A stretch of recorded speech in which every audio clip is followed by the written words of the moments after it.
जय हिंद फ्रेंड्स, मैं Santosh Kumar IAS mania में आप लोगों का स्वागत है। तो चलिए आज हम लोग एक दूसरे टॉपिक शुरू करते हैं। इससे पहले हम लोग मौर्य साम्राज्य के बारे में पढ़ चुके थे। तो अब हम लोग शुरू करेंगे मौर्योत्तर काल। ठीक है, तो इसके बारे में हम लोग देख लेते हैं। और मौर्योत्तर काल में बहुत सारे छोटे-छोटे राजवंश आएँगे। उसी राजवंश को हम लोग को देखना है, क्योंकि एग्जाम में ये सारे सवाल यहाँ से सवाल पूछे जाते हैं। चाहे बीपीएससी हो, चाहे यूपीपीसीएस हो, या बिहार दरोगा हो, या फिर आने वाले जो एग्जाम है सचिवालय सहायक हो, ये सब के लिए, या फिर यूपी में जो एआरओ या आरओ का जो एग्जाम होता है उसके लिए भी बहुत ही महत्वपूर्ण है ये पोर्शन।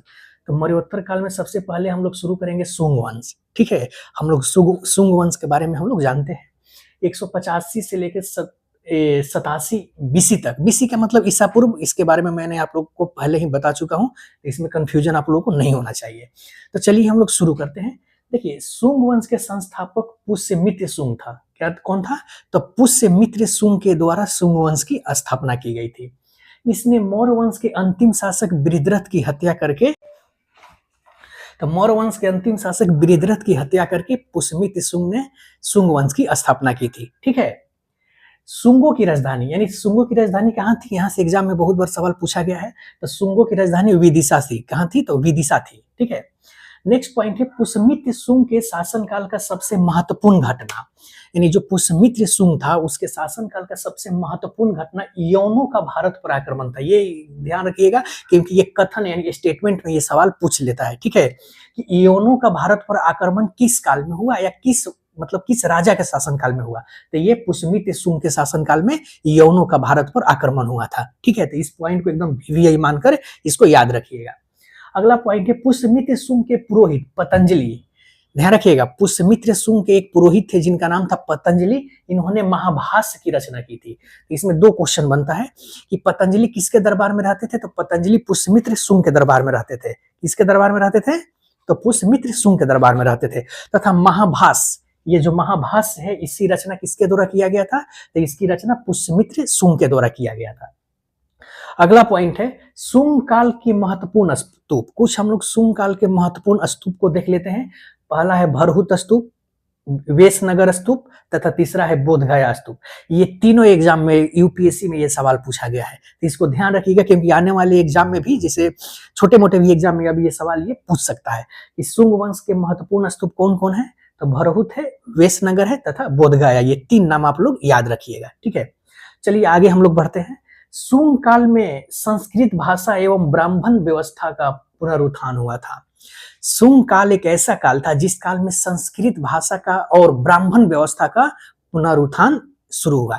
वैदिक काल में होता है, ब्राह्मणों की जो ब्राह्मण व्यवस्था का उत्पत्ति जो होता है लगभग वैदिक काल से होती है। फिर बीच में मौर्य काल में आकर वो लोग का वर्चस्व समाप्त हो जाता है। लेकिन सुंग काल आते आते फिर ये अपने चरम सीमा पर मतलब पहुंच जाते हैं धीरे धीरे। ठीक है, अगला पॉइंट है, क्योंकि देखिए ये पुष्यमित्र सुंग जो था एक तरह से ये ब्राह्मण ही था। ठीक है, देखिए सुंग काल में ही पहला स्मृति ग्रंथ मनुस्मृति की रचना की गई थी। याद रखिएगा, मनुस्मृति की रचना किस काल में की गई थी?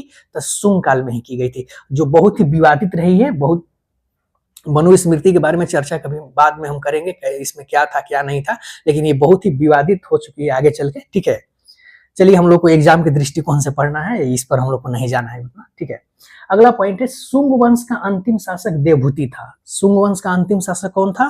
तो देवभूति था। प्रथम शासक सुंग वंश के कौन थे? तो पुष्यमित्र सुंग थे, और आखिरी शासक देवभूति था। देवभूति की हत्या 73 ईसा पूर्व में उसके मंत्री वासुदेव के द्वारा कर दी गई थी। यानी वासुदेव, देवभूति की जो हत्या थी उसी के मंत्री वासुदेव, उसी के द्वारा उसकी हत्या कर दी गई थी, तथा अब कर्ण वंश की स्थापना की जाएगी। ठीक है, जैसे पुष्यमित्र सुंग बृहद्रथ की हत्या करके राजा बनते हैं, उसी तरह से देवभूति की हत्या उसके मंत्री किसके द्वारा किया गया था? तो वसुदेव के द्वारा किया गया था, वासुदेव के द्वारा। ठीक है, तो आगे कौन सा वंश होगा? तो अगला वंश आ जाएगा कर्ण वंश। कौन सा वंश आएगा? कर्ण वंश। ध्यान रखिएगा, कर्ण वंश की स्थापना वासुदेव के द्वारा किया गया था। किसके द्वारा किया गया था? तो वासुदेव के द्वारा किया गया था। और इस वंश का अंतिम शासक सुशर्मा था। कर्ण वंश के अंतिम शासक कौन था? तो सुशर्मा था, जिसकी हत्या सातवाहन नरेश सिमुक के द्वारा कर दिया गया था। यानी सिमुक के द्वारा किसकी हत्या कर दिया गया था? तो सुशर्मा के द्वारा हत्या करके नया वंश सातवाहन वंश की स्थापना की जाएगी। तो देख रहे हैं आप लोग, लास्ट में जो आखिरी शासक हो रहा है उसके उसी के मंत्री के द्वारा हत्या करके शासक बना जा रहा है। जैसे आप लोग यहाँ देख सकते हैं, बृहद्रथ की हत्या करके पुष्यमित्र शुंग बनता है, फिर देवहूति की हत्या करके वासुदेव बनता है, और फिर सुशर्मा की हत्या करके सिमुक क्या बनता है? राजा बनता है, तो नया राजवंश की स्थापना करता है। तो सातवाहन वंश के बारे में हम लोग जानते हैं। देखिए, सातवाहन वंश के संस्थापक सिमुक था, ठीक है, तथा इसकी राजधानी कहाँ थी? तो इसकी राजधानी प्रतिष्ठान थी। प्रतिष्ठान जो महाराष्ट्र के औरंगाबाद जिला में पड़ता है, ठीक है, इसकी राजधानी प्रतिष्ठान थी। अब हम लोग सातवाहन वंश के कुछ प्रमुख शासकों को हम लोग देख लेते हैं। तो प्रमुख शासक पहला है सातकर्णी प्रथम, 27 ईसा पूर्व से लेकर 17 ईसा पूर्व तक इसका शासनकाल रहा है। किसका? तो सातकर्णी प्रथम का। यह इस वंश का महान शासक था। सातकर्णी प्रथम सातवाहन वंश का प्रथम महान शासक था। इसने 2 अश्वमेध यज्ञ तथा 1 राजसूय यज्ञ करवाया था। एग्जाम में ये सवाल पूछा हुआ है कि सातकर्णी प्रथम के द्वारा ही, मतलब किसके द्वारा 2 अश्वमेध यज्ञ तथा 1 राजसूय यज्ञ करवाया गया था? तो ये सातकर्णी प्रथम के द्वारा करवाया गया था। तो इसने ध्यान रखिएगा क्या क्या करवाया था।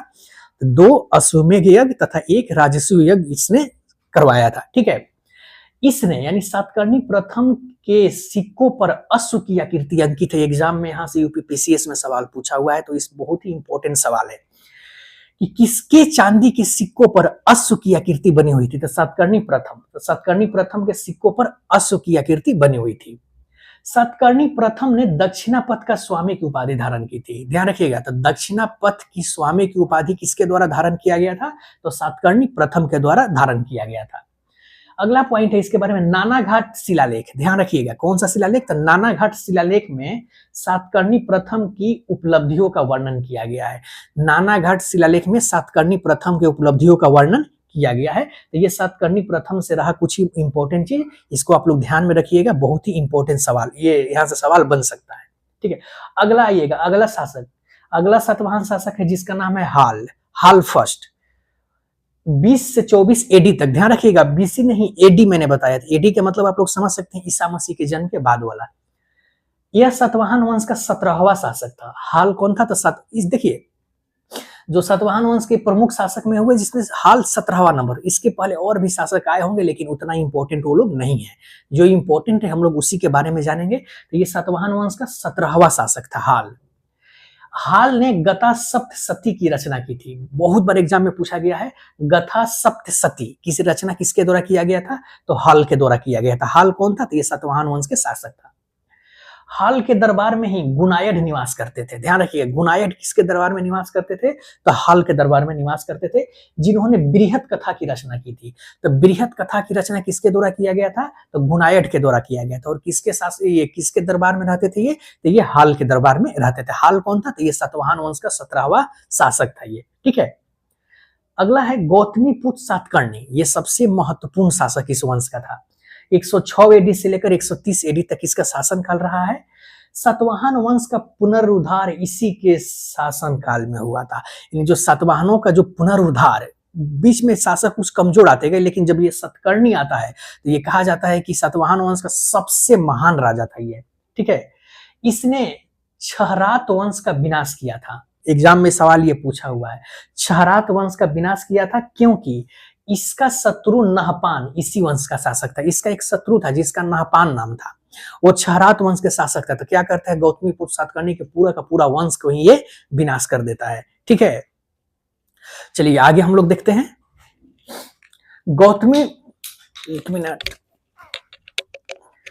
गौतमीपुत्र सातकर्णी ने शकों से मालवा और कठियावाड़ को छीन लिया था। ध्यान रखिएगा, शक जो थे वो मालवा और कठियावाड़ पर कब्जा कर लिए थे, लेकिन गौतमीपुत्र सातकर्णी शकों से मालवा तथा काठियावाड़ को क्या करता है, वो छीन लेता है, ठीक है। नासिक अभिलेख, बहुत ही इंपॉर्टेंट अभिलेख है ये नासिक अभिलेख, इसको ध्यान में रखिएगा। नासिक अभिलेख में गौतमीपुत्र सातकर्णी का विजय का उल्लेख मिलता है। कौन से अभिलेख में? तो नासिक अभिलेख में, ठीक है। अगले हैं यज्ञश्री सातकर्णी। ये भी सातवाहन वंश के शासक है। 165 से लेकर 194 एडी तक ये शासन करते हैं।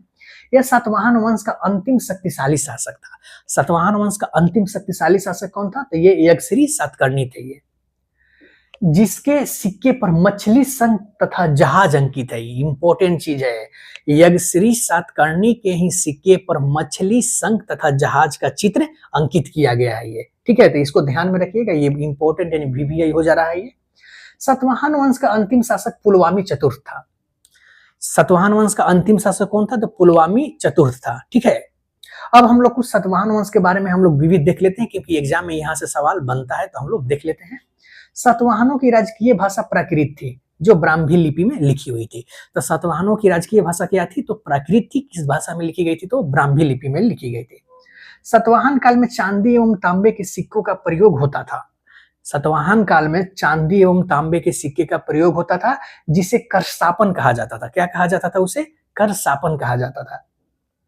सातवाहनों ने आर्थिक लेन देन के लिए शीशे के सिक्के का भी प्रयोग किया है, यानी लेन देन के लिए, आर्थिक लेन देन के लिए सातवाहनों ने शीशे के सिक्के का भी प्रयोग किया है। कहीं कहीं पोटीन के सिक्के का भी वो लोग प्रयोग किया करते थे सातवाहन।